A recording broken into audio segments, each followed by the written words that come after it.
Hey guys, Professor Bill, Comic Book University, and Justice League Odyssey, issue number 9. This was a pretty remarkable issue.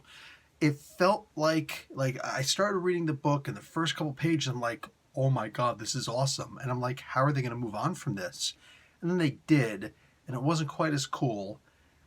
But that's okay, because like by the time you get to the end of this, like just they flipped the script. They flipped the script.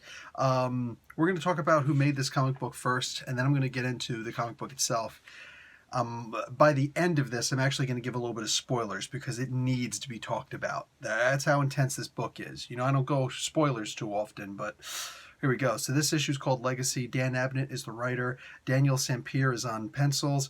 Juan Albarrán is on inks. Ivan Placencia on colors. And Wall Design on letters, and the cover is by Carmen D. Giandomenico and Ivan Placencia, and the variant cover, Tony Infante.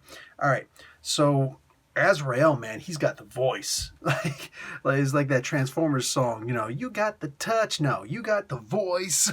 So it reminds me a lot of like the Preacher, you know what I'm saying? He's commanding and people just listen, or he's enthralling the entire crowd. And let's be realistic, what is this that he has most likely? My opinion, my guess, is a part of the anti-life equation. That's what's up. I mean, like, what else makes somebody do this? Is this something he could always do? It's something he should have always been able to do, I guess, in some ways. But, like, he's a powerhouse beyond belief at this point if he can always do this from this point on.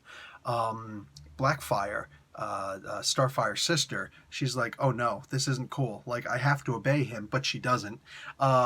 It's like I have to do what he says, even though she doesn't. And she realized this is wrong. The only other person who realized this is wrong is Jessica Cruz. The whole time she's trying to convince Starfire, and she's like, no, this is good. So Starfire and Azrael are both like, pfft, and like both of them are saying things that's like, it's making Jessica Cruz just like, okay, dude, I'm done. You're brainwashed or something. I'm out. The whole time she just wants to get her hands. She wants to get her hands on Cyborg, baby. Yeah, no, it doesn't quite get down and dirty like that. Though who knows? But she's just like, we got to go and rescue Cyborg. Now, the comic book got really boring when we were talking about the battle that Cyborg had because he was just talking way too much. I'd have rather seen, I'd rather a little bit more creative way. Like, think about that. Think about how stupid I sound right now. I'm talking about, I wish that Dan Abnett was a little bit more creative. Somebody needs to slap me in the mouth. You know what I'm saying? But I do wish that Dan Abnett was a little bit more creative with this. Instead of having Cyborg talk all the time, and I don't care if the precedent has been set that this is the way he's always been doing it before. I don't care. It's not a cool way to do it, in my opinion. My personal opinion, my headcanon, he should be thinking these things. We should see that he's thinking these things, and then Grid should be countering, you know, or just obeying, like whatever, like listening to everything that he's saying. That is what I'd be interested in seeing. I would love to see just, you know, a different way of seeing how Cyborg is communicating with his internal controls. Having to say this stuff out loud, it's almost like, you know, Dragon Ball Z, Kamehameha, Spirit Ball, and does he actually yell Spirit Ball? I don't remember that, but, you know, all that good stuff.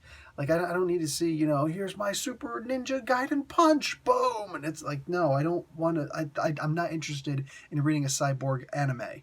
I'm more interested in seeing Cyborg actually act like he's got a freaking computer in him that is, you know, beyond computer belief anyway.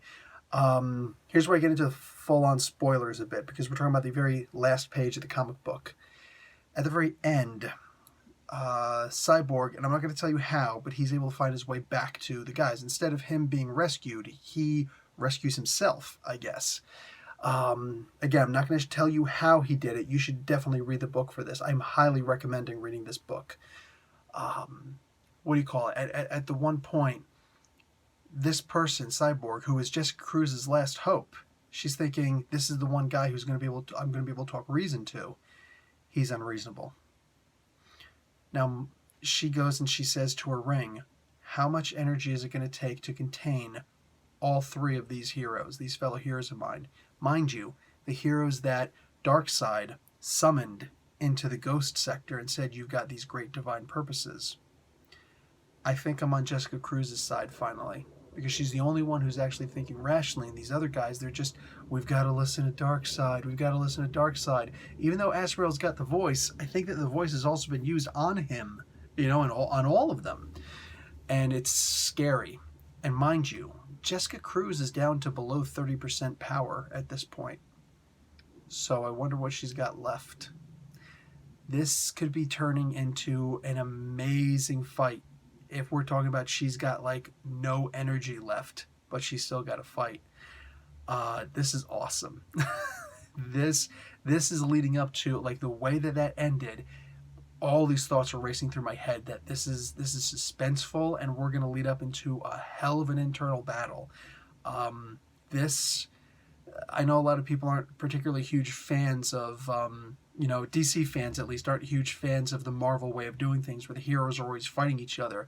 Meanwhile, they love when Batman and Superman, usually fights each other. Mind you, I am not a DC fan. I'm not a Marvel fan. I'm a comic book fan. But this looks like they're going to go a little bit Marvel, and they're going to have this battle between Starfire, what's his face, Cyborg and Azrael versus Jessica Cruz. Wouldn't it be interesting if Blackfire had to join her side in order to help her out? That would be really interesting.